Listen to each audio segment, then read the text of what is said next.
Здравствуйте. На телеканале «Новый век» программа «Вызов 112», в студии Эльвира Фазлиева. И сегодня мы расскажем о пожаре на ферме. Там были такие козочки. Машка. Ой, господи. Заживо сгорели десятки животных. Даже не тормозил. Остановился с детьми, двое детей. Жду, скоро. Крупная авария на улице Фучика.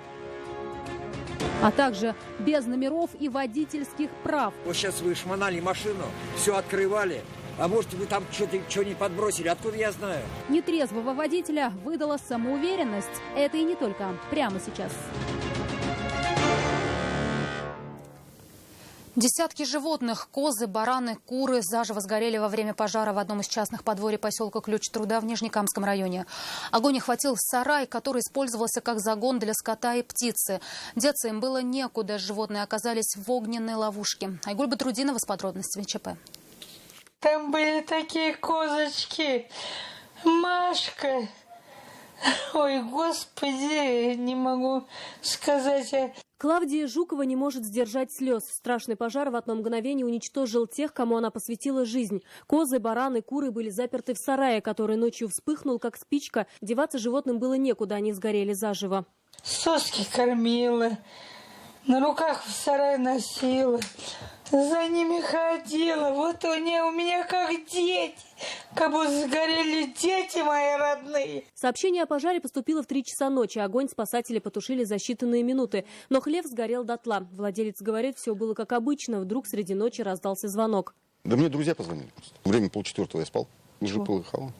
Очень быстро, оперативно. Все потушили. Пока фермер подсчитывает ущерб, на месте работают дознаватели. По одной из версий, причиной пожара стало нарушение правил монтажа электрооборудования. Айгуль Батрудинова, Альбина Валеева, Фахри Исламов, Вызов 112. Автомобиль полностью сгорел сегодня утром на проспекте Победы. Очевидцы сообщают, что «Лада Калина» вспыхнула как спичка. Огонь перекинулся на рядом припаркованный «Вольво», но огнеборцы не дали второй машине сгореть. Общая площадь пожара составила 6 квадратных метров. Люди не пострадали. Причины возгорания предстоит установить пожарным дознавателям. За хищение бюджетных средств к 7 годам лишения свободы сегодня суд приговорил Хайдара Халиуллина, экс-главу Ассоциации предприятий малого и среднего бизнеса Татарстана. Вердикт суда услышала его супруга. Она получила 6 лет лишения свободы. Помимо них реальные сроки получили бухгалтер Вероника Мирзагалямова. Она будет 4 года отбывать наказание в колонии общего режима. Остальные 20 подсудимых предприниматели. Они получили условные сроки. По версии следствия, они похитили более 21 миллиона по программе «Лизинг-грант». Еще 18 миллионов они похитить не смогли, так как заявки были отклонены Министерством экономики. Приговор еще в законную силу не вступил.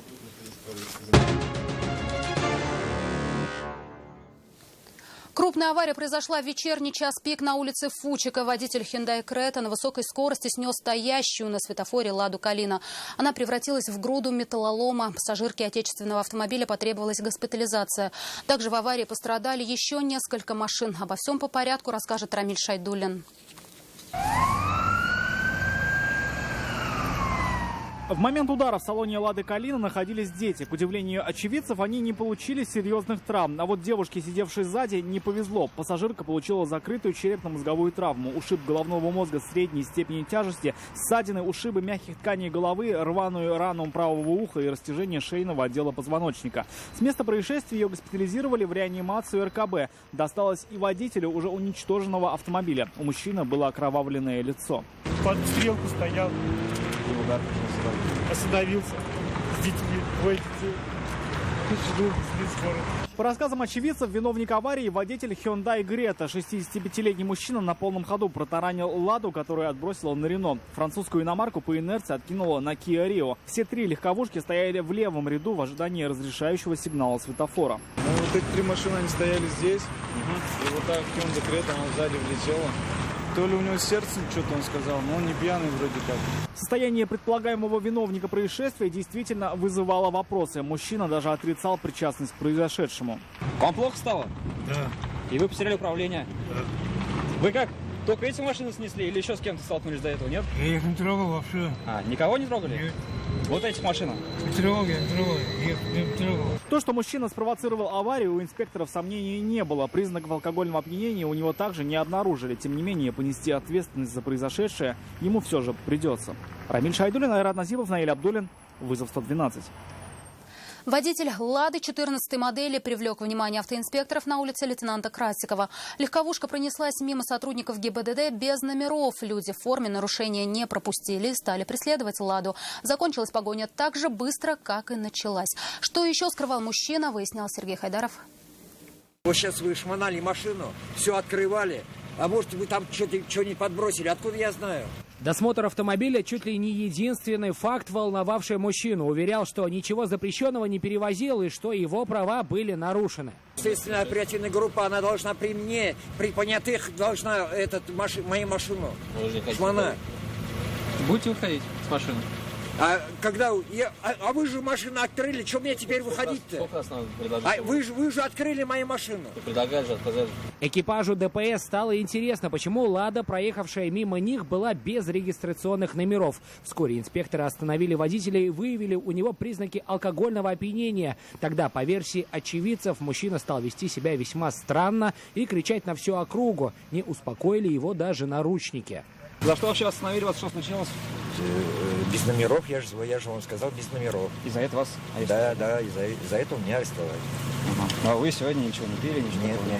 Вот только от прохождения экспресс-теста на алкоголь мужчина предпочел отказаться. К слову, инспекторы выяснили, что у него не было и водительского удостоверения. Кроме того, за езду без прав его уже останавливали в октябре этого года. Не исключено, что в отношении мужчины может быть возбуждено уголовное дело. Сергей Хайдаров, Айрат Назипов, Наиль Абдуллин. Вызов 112. Нива перевернулась на крышу после столкновения со «Шкодой». Авария произошла на перекрестке улиц Мусина и Чуйкова. По словам очевидцев, во всем виноват водитель отечественного автомобиля. С места аварии Нафиса Минязова.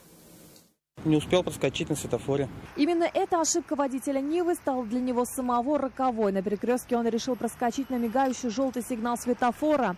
В этот момент встречная «Шкода Октавия» стала поворачивать налево. Водитель иномарки решил, что на красный никто не проедет, и хотел завершить маневр. Автомобили столкнулись, и внедорожник перевернулся на крышу. К счастью, обошлось без пострадавших. Вы пристегнуты? Да, само собой. Ну вот поэтому и все нормально. Вину свою мужчина полностью признал. Автоинспекторы на месте оформили дорожно-транспортное происшествие, а виновник остался дожидаться эвакуатора. Нафиса Минязова, Константин Бушуев, вызов 112. Избил до смерти 29-летнего молодого человека и обманул двоих мужчин. На скамье подсудимых неоднократно судимый Денис Суслов. Вину свою он признал лишь частично. Сегодня в Вахитовском суде Казани допросили мать погибшего и пострадавших в результате мошенничества. Из зала суда репортаж Нафисы Минязовой.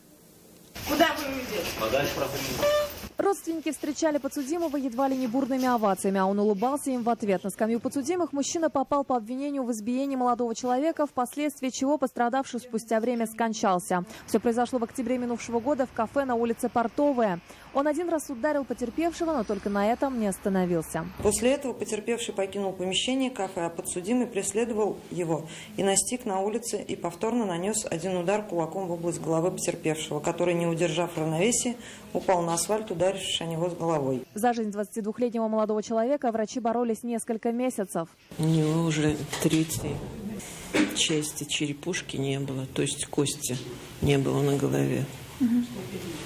4 месяца мы пролежали в больнице, 2,5 месяца дома.